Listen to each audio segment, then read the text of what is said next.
I've been on the Instagram environmental space for quite a while now, and I've been following Seth Hughes since he barely had any videos up. I mean, he shot to popularity super quickly and for really good reason. His work is beautifully shot. It's so awe-inspiring. It just makes you crave this connection with nature in a way that I wish I knew how to inspire people to feel. And his storytelling is just impeccable. But then he started introducing eating animals to his messaging, and it started off with just eating roadkill, which I didn't really have any moral objections to, but then it escalated to full-blown advocacy of hunting and framed it as something altruistic and beneficial to the ecosystem and the environment. Most recently, he posted a video to his Instagram and YouTube showing him hunting, skinning, and butchering a deer for the first time. And I feel so grateful and so blessed to be taken under the wing by an elder, effectively, who's going to show me how I can start learning an incredibly ancient practice. And he turned off all of the comments on both of these videos, which was disappointing to see because I would have loved to see the discussions that emerged and the rebuttals that people had. I'm only responding to Seth because he's not some crazy meat-loving carnist guy. It's because he's the opposite of that. He seems to have a really good heart and really good intentions, so it's with a lot of respect that I am addressing the talking points that he makes in his videos. Because this isn't as easy as tearing down the flawed logic of some fringe carnivore that's just rage baiting us all. This is about engaging with someone who clearly cares very deeply about the planet and the environment and our place within it. So anyway, I put myself through watching the deer hunting video. And long story short, Seth's argument boils down to, We've tampered with nature a lot, particularly in the UK, and we've got rid of all the natural predators of deer, the lynx, the bear and the wolf, and us, which means our deer populations have gone out of control. without these predators, the deer overgraze, they prevent forest regeneration and affect biodiversity, etc. The young sessile oaks, when they're like that high off the ground, you know, deer love eating them. I mean, if you see an ancient sessile oak tree, the amount of biodiversity that's on that tree, the insects, the mosses, the fungi, the birds that attracts, the mammal, the amount of life that's on that tree. So he argues that hunting is a necessary tool for conservation and the way to restore balance to the ecosystem. On the surface, it appears to make sense. So humans created this imbalance in the first place, right? We wiped out the predators, we cleared the forests for agriculture, we built the cities and the roads, fragmenting habitats. So the ecosystem we see today is a direct result of human tampering. When we talk about deer overpopulation, we're really talking about a problem that we created, and this is something that he addresses in the video. So the question is raised, should the solution to a human-made problem be even more killing? Seth says yes. So if you tamper with nature once, you have to tamper twice. We have to basically bring back the predators. And if we're not going to bring back the predators, we have to manage the deer population. There is an environmental case for hunting. I disagree. There's a big ethical dilemma here, and I'm going to break that down in this video. Deer are sentient beings. They feel pain, they feel fear, they feel stress. When we kill them, even for conservation purposes, we're still taking a life. Again, Seth acknowledges all of this and talks a lot about gratitude and grief. I've been learning about what it means to connect back to ancestral practices and to rewild myself. I'm learning that for me, hunting and eating wild meat is a big part of that. And if I want to continue eating meat, that has to be a part of my journey. And I have to meet the grief that comes with that. It's not easy. But I have to push back. Is grief really enough? Are we really honoring the deer, or are we just justifying our actions? If we're going to talk about overpopulation and ecological harm, why stop at deer? Humans are the most invasive species in existence. We've caused more environmental destruction than any other species. We demonize all the plants and the animals that are invasive, most of which we introduced ourselves. So we're invasive by proxy, and we're invasive in our own right. And yet, you'd never hear the well-meaning hunters advocate for human culling. Not even the most conservationally motivated ones. Why not?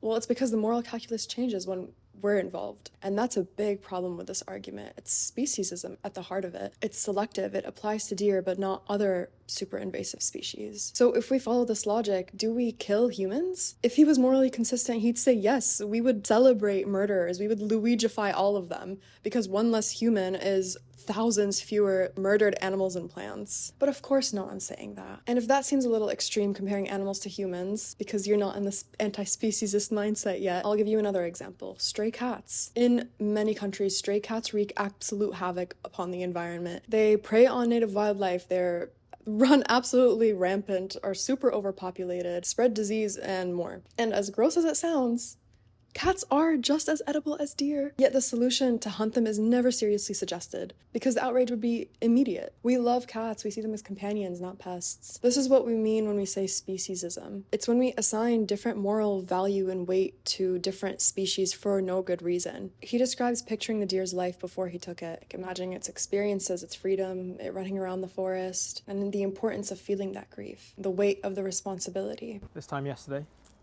this deer was alive, and now this deer is dead. That brings up a lot of grief for me. I would go as far as to say that it should bring up a lot of grief for everyone.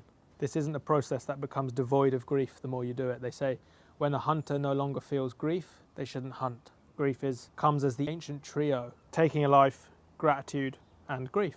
They should come as a three. I want to ask him to lean into that feeling. Why end a life and create this grief? He talks a lot about the spiritual angle of all of this, of the environment and the planet and everything, connecting us to something greater. Isn't the grief a sign, intuitively, that something is wrong? That taking a life, even for conservation, comes with a moral cost? Here's the thing about speciesism. We assign different moral value to animals based on arbitrary criteria. Right. Why are we doing that? Whether the animals are cute or they're pets or culturally revered, and whether they're just Us. you and I, Right. just like people. Hunting for conservation is not about necessity, it's about convenience. Everything's too convenient nowadays. It's about the animals that we're willing to kill and the ones that we're not willing to kill. Why don't deer fall into the ones that we're not willing to kill? Because society said that they're fair game, and that doesn't make a lot of sense. Right. What makes deer more huntable than other animals? That's what speciesism is. Right. It's morally inconsistent, is what I'm saying. Let me get back to the video. I'm getting kicked out. So Seth talks a lot about ancient practices and returning to a more natural way of doing things. Feeling so grateful for deer kin, the ancestry of deer, and of roe deer in this country, stretching back to so many of our ancestors. We're deer people. What I just did there in the last few hours of skinning and butchering is, if you were to clock up the hours in our ancestry of people doing that versus people driving, people scrolling, people writing emails, this is what is in our genetic memory, rather than all the stuff that's been here for such a short amount of time relatively. So it felt beautiful to connect with that practice. While there's something compelling about the idea, it's deeply flawed. Just because something is ancient or natural doesn't mean it's good. Like, for most of human history, life expectancy was super short, infant mortality was high, and access to food was precarious. But romanticizing the past ignores all the struggles that our ancestors faced. And our ancestors didn't have the same knowledge that we have today. They didn't have tools to manage populations without killing the way that we do. Why can't we be the ancestors that future generations look back at and think, we need to replicate their violent-less practices, right? Amen. So why are we defaulting to these ancient violent practices when we don't have to, when we can innovate beyond that? This isn't to say that there isn't a lot to learn from the past. Of course, there's a lot of valuable knowledge there, but we need to be critical about what we take from it. Blindly embracing ancestral practices without questioning their ethics or their relevance today is a dangerous game. But that's a topic for another video. Beautiful, thank you. Mind if I just scatter Of course, a bit of please. meadowsweet? Yeah. One of the things I put in this little pouch was some meadowsweet. Just some of the indigenous peoples of Northern Europe, after they took the life of a deer, they'd bless it with meadowsweet to kind of grant it safe passage onto the next phase. Take the moment. Would you like some as well? Sure. Thank you, dear. Thank you for your life. I'm coming at you from my editor's couch. Can you imagine if that was a dead human's corpse that we're sprinkling all this traditional, ancestral, beautiful plant stuff over to bless its life that we took because it's invasive? We would think that's unhinged behavior. Like, what is the difference? What's the difference between doing it to a human versus a dog versus a deer? Do you think the deer cares that its murderer sprinkled herbs over its dead body? It's dead.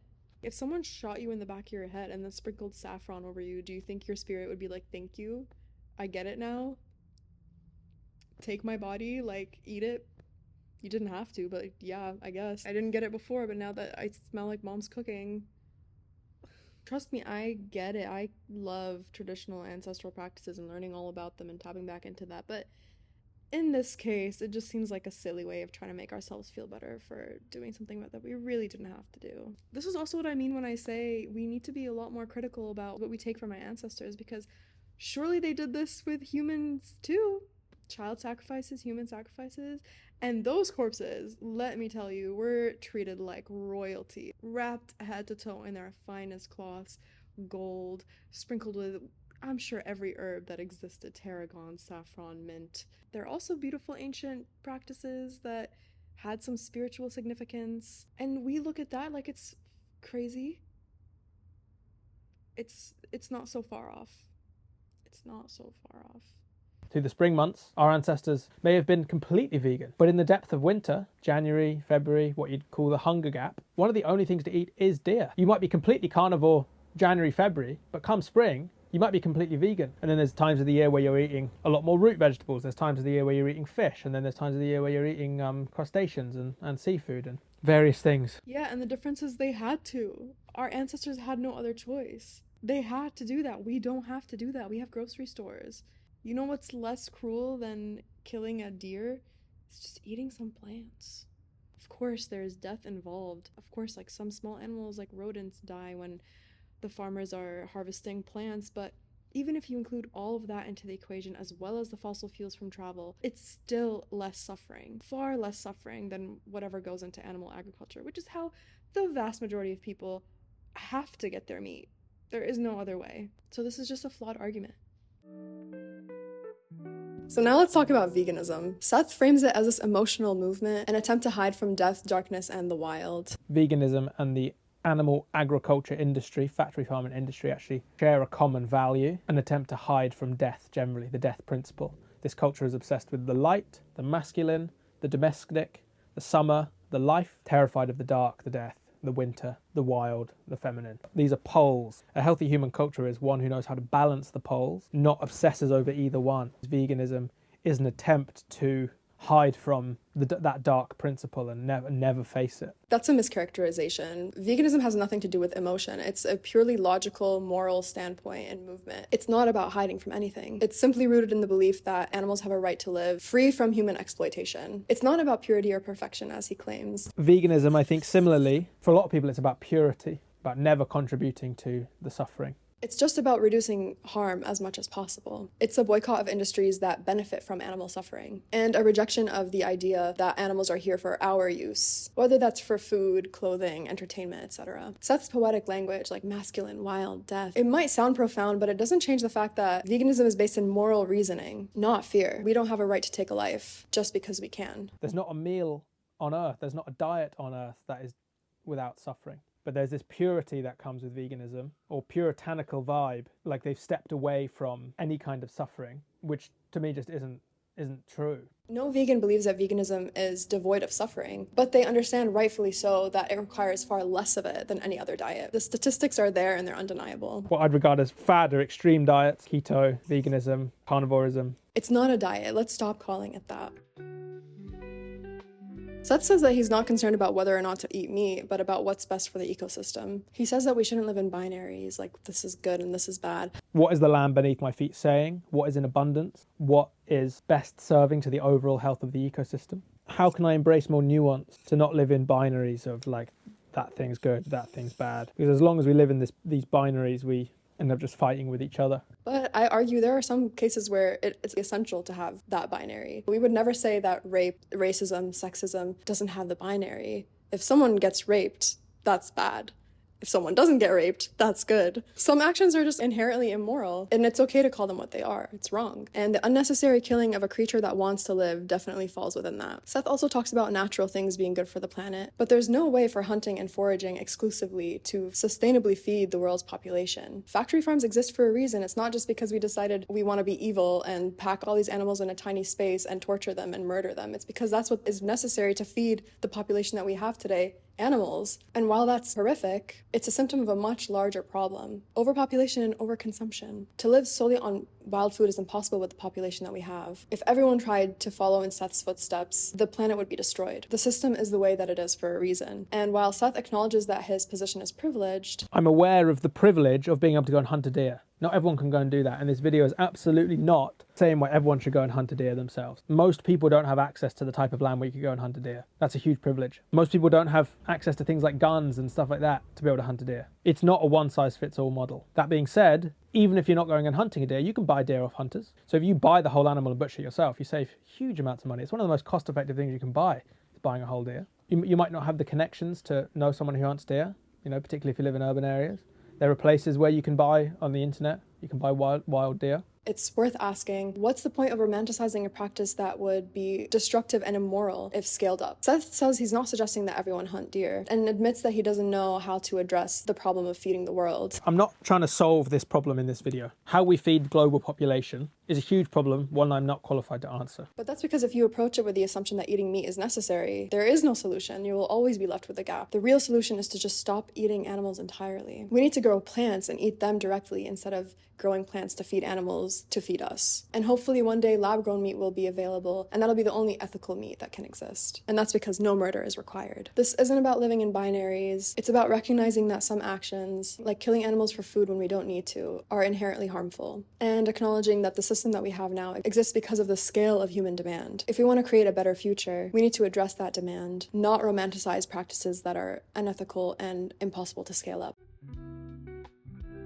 There's another inconsistency that I want to point out here. I'd love to learn to shoot with a bow and arrow in this country, but it's just illegal. That's just the way it goes. It may well come back. There are definitely people out there who want to bring it back. It's not there right now. So for now, we're shooting with guns, which are of course a lot more accurate, but they're also much louder. It is a different thing. One day, I'll hunt with a bow somewhere, be it Scandinavia, the US, wherever. Hunting with a gun is far more likely to minimize the amount of suffering that a deer goes through when it's being hunted. Bows, while quieter and more traditional, carry a higher risk of wounding the deer and prolonging its suffering. No pain, no fear, no suffering, no cruelty. This is the kindest way to take a creature out of these woods. So if the goal is truly to minimize suffering, then obviously the gun is the ethical choice, but that's not what he's talking about here. But when you start talking about methods and preferences, it becomes clear that hunting isn't about ethics or conservation. It's also about the thrill, the challenge, the sport. How much of this is really about necessity, and how much of it is about the enjoyment of the hunt itself? So if hunting isn't the answer, then what is? Are there alternatives to culling? Seth mentions a few of them, one of them being reintroducing natural predators. But there are other better options, like fertility control. Just like with humans, if we're overpopulated, we're not going to go around murdering humans. We're going to advocate for birth control, contraceptives. Scientists are currently studying ways to manage deer populations in that way. It's still in the experimental phase, but it shows promise. And then there's habitat modification that naturally limit deer populations without the need for lethal control. These solutions aren't perfect and they're not without their challenges, but they highlight an important point, which is culling is a short-term fix, not a long-term solution. If we're serious about conservation, we need to invest in sustainable, non-lethal methods. Otherwise, we're just going to repeat the cycle of killing endlessly. So here's the bigger picture. The way that we manage ecosystems reflects our values. When we frame deer as an ecological problem, we reduce them to numbers, an obstacle to be removed. But they're much more than that. They're living beings with their own interests, their own personalities, their own life, their own right to exist. Seth's argument is rooted in a desire to do good, but it's also rooted in a very human-centric worldview. I know he doesn't see hunting as an attempt to dominate nature and exploit other beings, but it is. We need to learn to live in harmony with nature and see ourselves as part of the ecosystem, not masters, and not in a human prioritizing way. Ethical considerations shouldn't just focus on ecosystem balance, but also on the suffering that we inflict upon individual animals. Yes, deer populations have grown in the UK partly because of predator loss, but the framing that we must kill them to prevent ecological collapse is misleading. It's a choice, not an inevitability. This whole thing shows that it's possible to be serious about preserving animal and plant species while simultaneously being incredibly cruel toward individual animals, which isn't okay. So who's the real invasive species? The answer is clear, we are. And until we confront that truth, we'll keep on repeating the same mistakes. Hunting may seem like a solution, but it's not the answer. Seth, I respect where you come from, but I hope you look at the bigger picture. I think you would be such a badass animal rights advocate. I would kill to see the storytelling that you come up with around that topic. I wish you were on our side of the fight. I hope to see you there one day. Like, why don't we kill dogs and cats? Even though they're invasive. Right. And also, like, they get on your nerves. And Hair makeup. thank you. Oh my god, perfect. And we're done.